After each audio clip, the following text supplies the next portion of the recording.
he began absorbing more and more damage.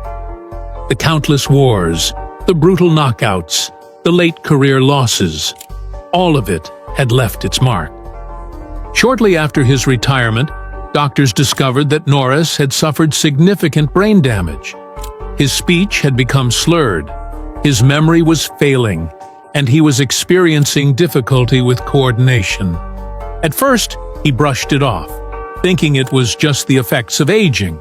But by the mid-2000s, it became clear that something was seriously wrong. In 2009, Terry Norris was officially diagnosed with pugilistic dementia, a progressive and incurable brain disease caused by repeated head trauma. The same condition that had affected legends like Muhammad Ali and Sugar Ray Robinson was now slowly taking away Norris's ability to speak, think clearly, and function as he once did. For a fighter who had built his entire career on speed and precision, despite his condition, Norris refused to give up. He and his wife, Tanya, moved to Los Angeles, where they opened a boxing gym. For Norris, training young fighters wasn't just a way to stay connected to the sport. It was a way to give back. He wanted to teach the next generation about the dangers of boxing, about the importance of protecting themselves inside and outside the ring. Alongside his wife, he also founded a non-profit organization dedicated to helping former fighters struggling with financial and medical hardships. He knew firsthand how quickly the sport could chew up and spit out its champions, and he wanted to make sure others had the support he never did. Even as his health declined, Norris remained physically active.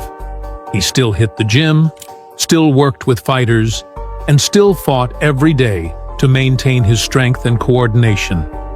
But pugilistic dementia is relentless. It doesn't stop.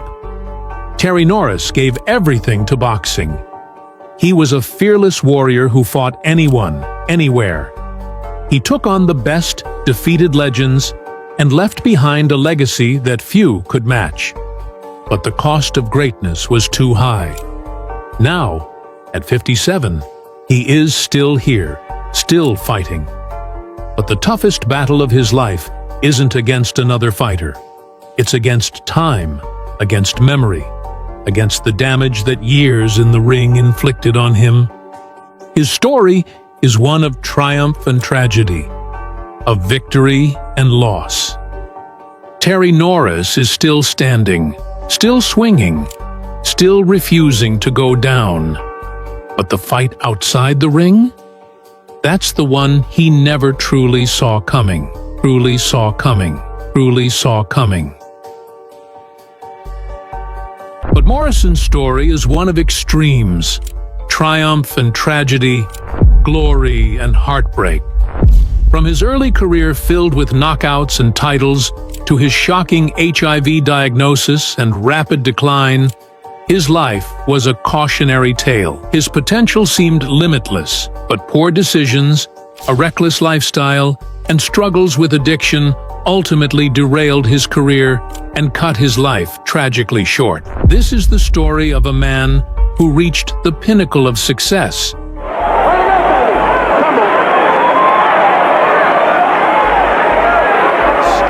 but was undone by the very demons that came with fame. Tommy Morrison was born on January 2, 1969, in Gravette, Arkansas, but spent most of his childhood in the small rural town of Jay, Oklahoma.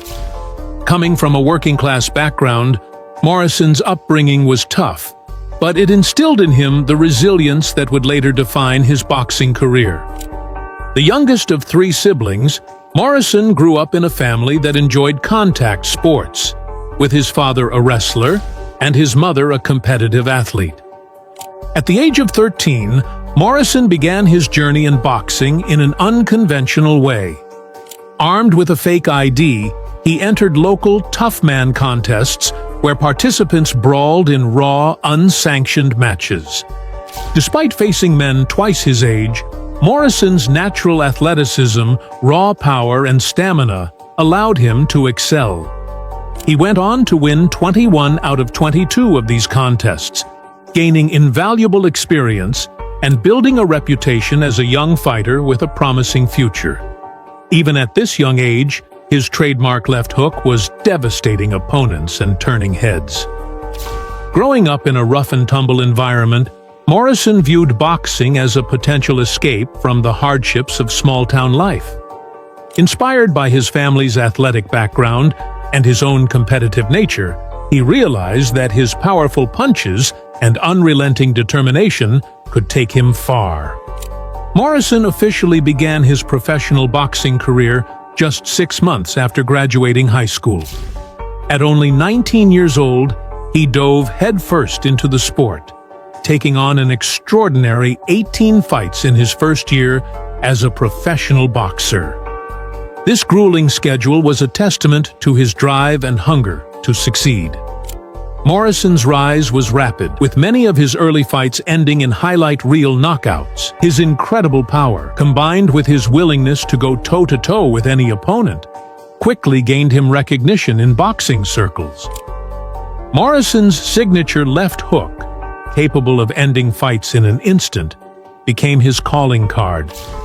Fans and commentators compared his explosive fighting style to Mike Tyson, who was dominating the sport at the time.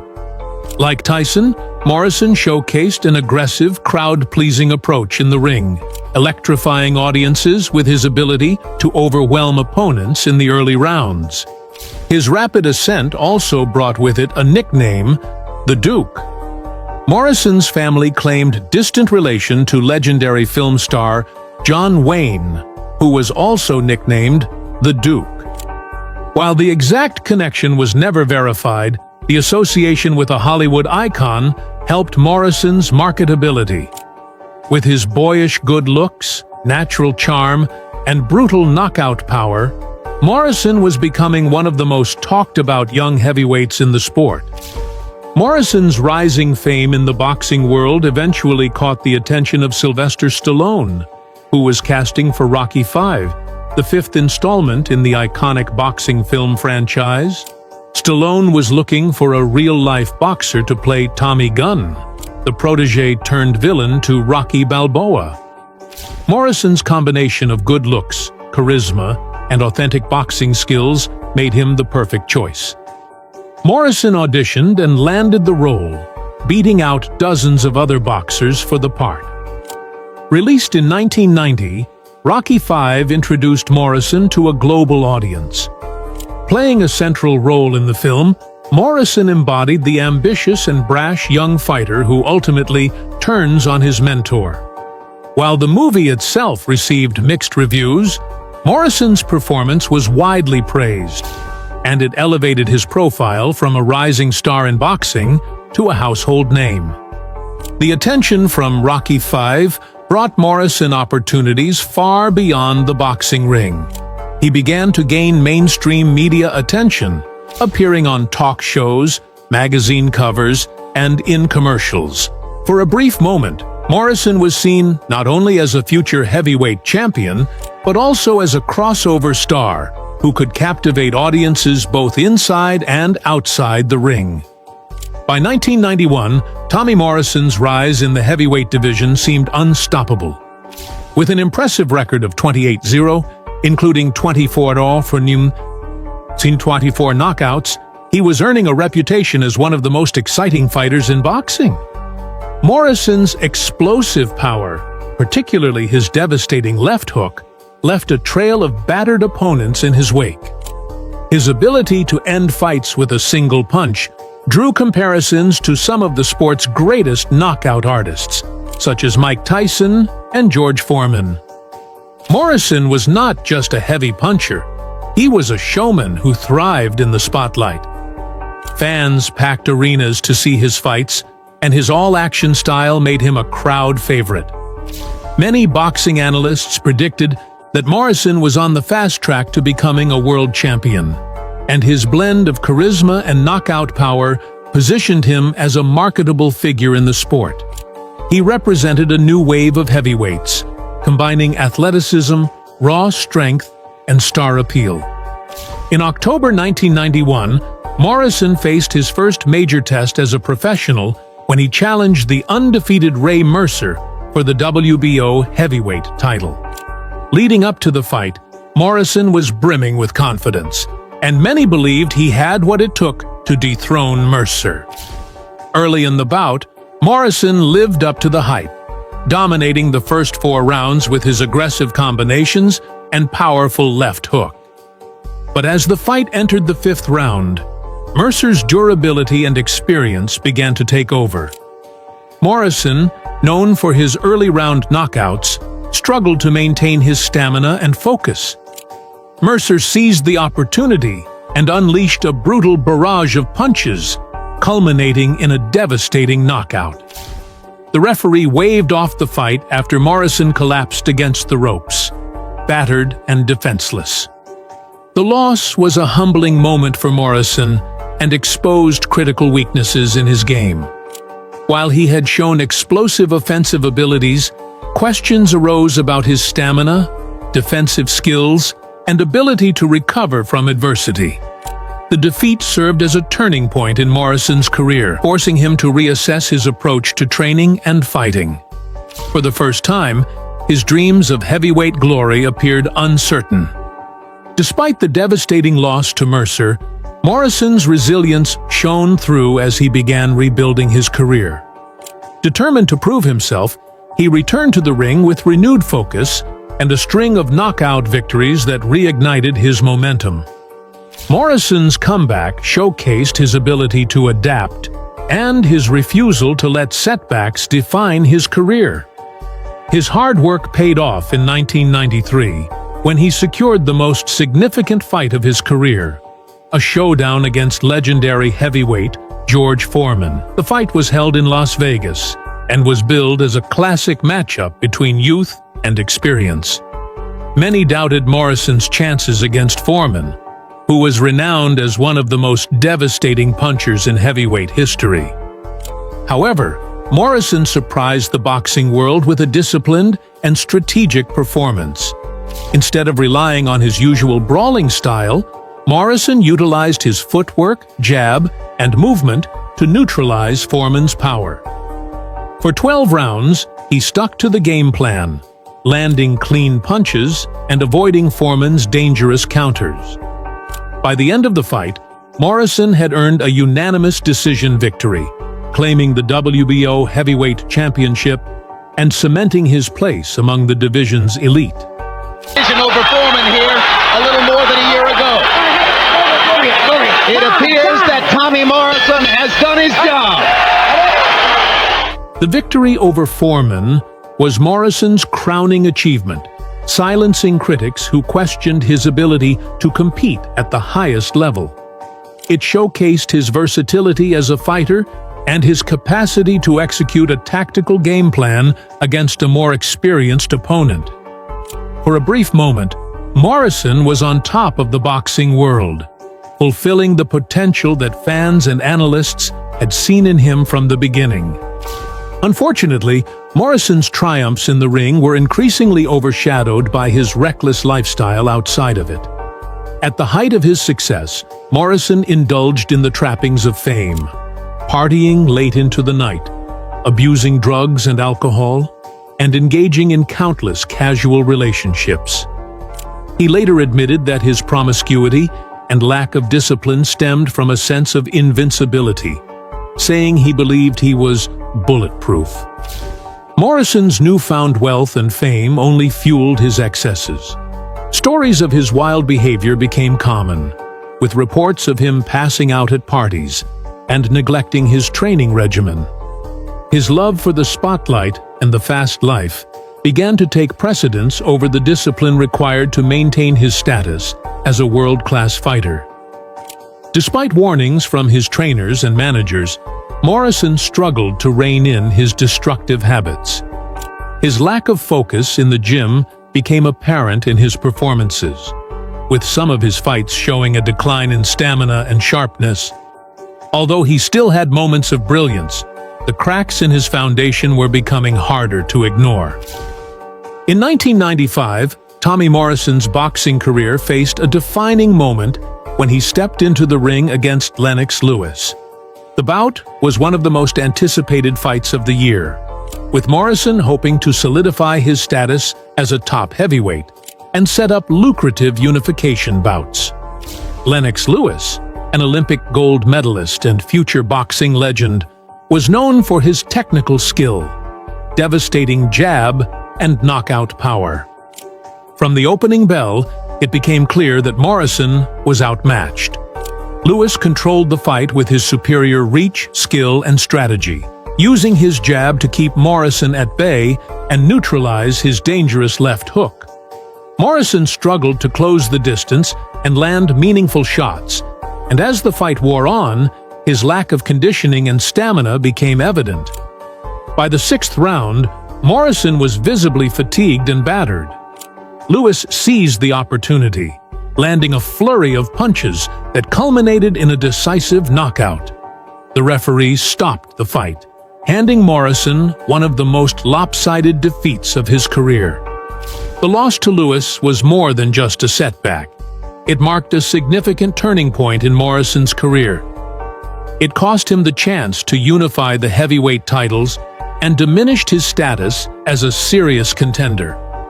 Fans and analysts began to question whether Morrison's best days were behind him, as his lifestyle outside the ring and lack of discipline became harder to overlook. Just 1 year after the devastating loss to Lewis, Morrison's career came to an abrupt and shocking halt. On February 10, 1996, just hours before a scheduled fight in Las Vegas, Morrison received devastating news. He had tested positive for HIV during a mandatory pre-fight blood test. The diagnosis sent shockwaves through the boxing world and resulted in an immediate ban from professional boxing. At just 27 years old, Morrison's career was effectively over. In the aftermath of the diagnosis, Morrison held a highly emotional press conference. For the first time, he publicly addressed the reckless lifestyle that had defined much of his time outside the ring. He admitted to engaging in excessive partying, heavy drinking, drug use, and unprotected sex with numerous partners. Morrison used the moment to plead with his fans, especially young people, to learn from his mistakes. In one of the most memorable quotes of his life, Morrison said, "I had the chance to be a role model, and I blew it." The diagnosis was a devastating blow to Morrison personally and professionally.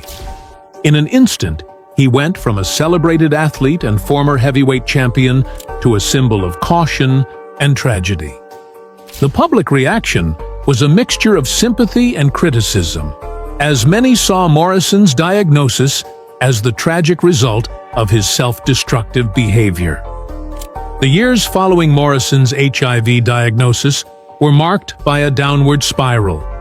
Unable to box professionally due to his medical status, Morrison struggled to find a new sense of purpose.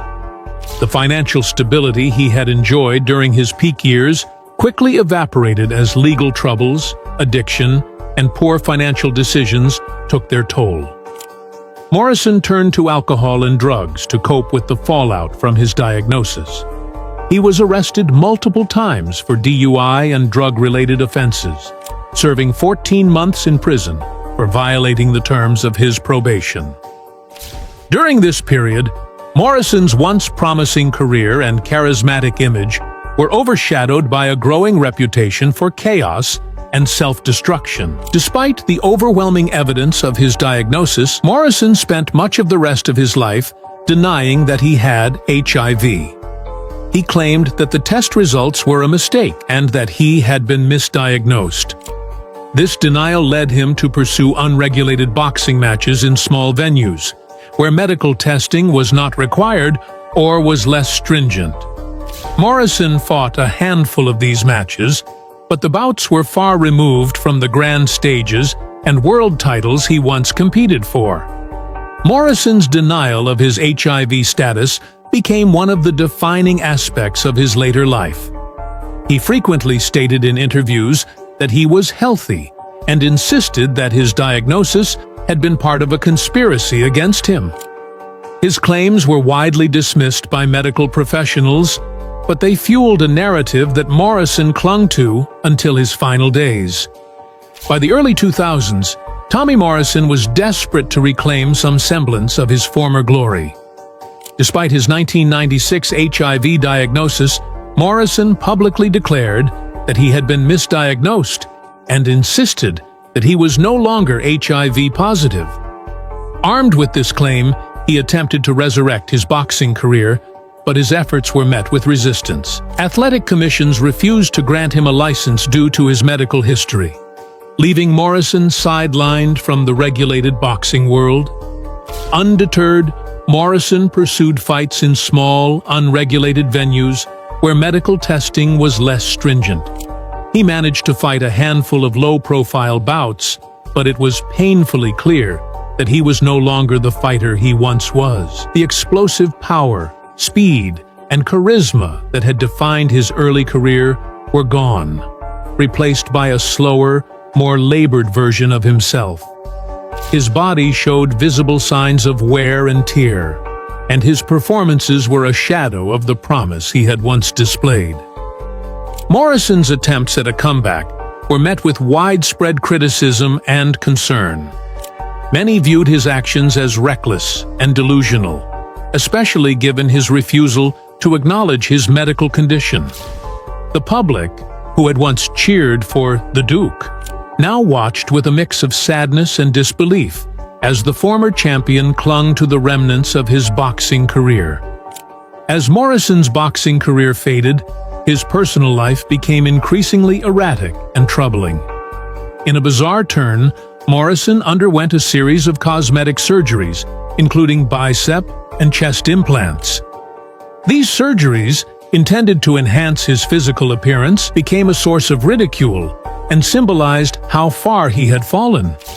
Once admired for his natural athleticism and powerful physique, Morrison's altered appearance was seen as a tragic attempt to hold on to his past image. By his mid-40s, Morrison's health had visibly deteriorated. Years of substance abuse, untreated medical conditions, and a lack of self-care had taken their toll. Once a picture of youth and vitality, Morrison now appeared frail and aged beyond his years. Photographs of him during this time reveal a man almost unrecognizable from the Hollywood star and world champion he had once been. The surgeries and declining health further alienated Morrison from the boxing community and the public. His erratic behavior, combined with his persistent denial of his HIV status, painted a picture of a man struggling to come to terms with his reality. In his final years, Morrison's life continued to spiral downward. His health worsened due to a combination of factors, including years of drug abuse, untreated HIV, and complications from his lifestyle. Friends and former colleagues described him as a man consumed by denial, unable to confront the choices and circumstances that had led to his downfall. Morrison passed away on September 1, 2013, at the age of 44. Official reports cited cardiac arrest and multiple organ failure as the cause of death, but his years of declining health were undoubtedly a significant factor. While his denial of his HIV status persisted until the end, medical experts and those close to him recognized the long-term effects of his untreated condition.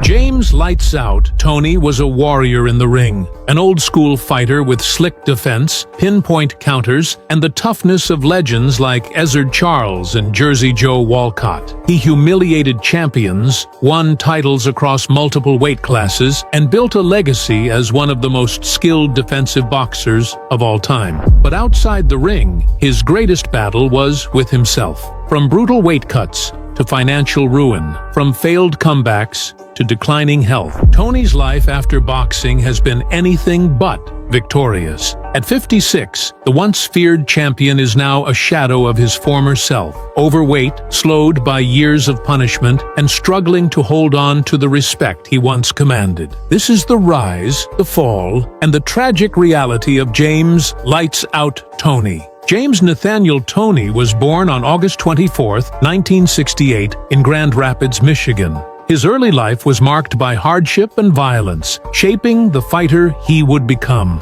His father was an abusive man, and one night, while his mother Sherry was holding baby James in her arms, his father pulled a gun and fired at them. The bullet struck Sherry in the calf, narrowly missing James. "I was told he meant to kill me," Toney later recalled. After the shooting, James's father was institutionalized in a Michigan mental hospital. Years later, he was convicted of rape and sentenced to 20 years in prison. With his father gone, James's mother focused on creating a better life for herself and her son. She pursued higher education, working tirelessly to earn a master's degree from Eastern Michigan University. To do this, Sherry left James in the care of his grandmother, a strong-willed woman who raised him in a tough but loving environment. Despite her efforts, Toney found himself drawn to the streets. His childhood was filled with fights, and he quickly developed a reputation as a scrappy kid who could take a punch and give one back even harder. James Toney's first love wasn't boxing, it was football.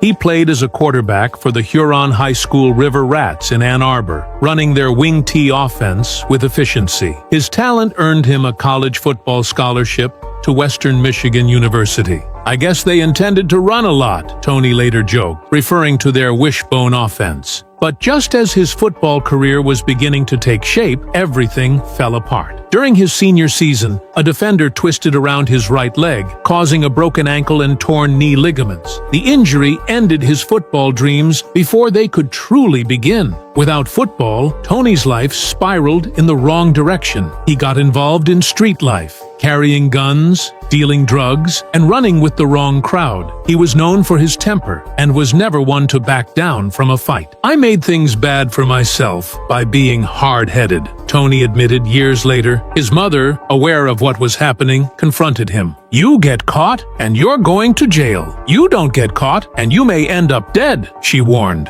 Her words hit him hard. For the first time, Toney realized that he needed to find a new path. Toney had first discovered the Ipolani Boxing Club at age 12, but he never took it seriously. Football was his priority, and boxing was just something he did on the side. However, after his football injury, he had nothing left to fall back on. That's when he walked back into the gym, this time with a new purpose. Despite his late start, Toney was a natural. He had only 22 amateur fights, but won 20 of them, showcasing incredible defensive reflexes and counterpunching ability. Even with minimal experience, his raw talent was undeniable. His professional career almost didn't happen. His first manager, Johnny Ace Smith, had big plans for him. But before Toney could step into the spotlight, Smith was gunned down outside a Detroit bar. The murder left Toney's career in limbo. That's when Jackie Callan entered the picture. A former journalist turned boxing manager, Callan was one of the only female managers in the sport at the time. She saw something special in Toney, a mix of raw aggression and natural skill that reminded her of the old-school greats.